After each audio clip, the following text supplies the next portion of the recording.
Mas mura kaysa dun sa 49 pesos na MSRP. Alamin natin ang iba pang mga detalye mula kay Giselle Ricaport, RH25. Giselle, good morning.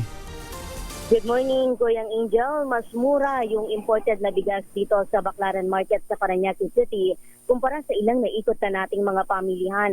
Dalawang tindahan dito ang nagbebenta na ng 40 pesos kada kilo ng imported na butil na mas mura ng 7 na piso mula sa 49 pesos kada kilo na maximum suggested retail price epektibo ngayong buwan. Ayon sa nakausap nating retailer, isang linggo na silang nagbebenta ng ganito kamurang angkat na butil mula sa bansang Myanmar. Mas nakamumura na raw kasi sila ngayon sa mga importer kumpara noong isang taon sa ilalim naman ng 15% taripa na isinatutupad ng pamahalaan. May mabibili naman na 45 pesos at 48 pesos kada kilo ng regular milled ng lokal na mas mura naman sa 50 hanggang 53 kada kilo na presyohan noong nakalipas na taon.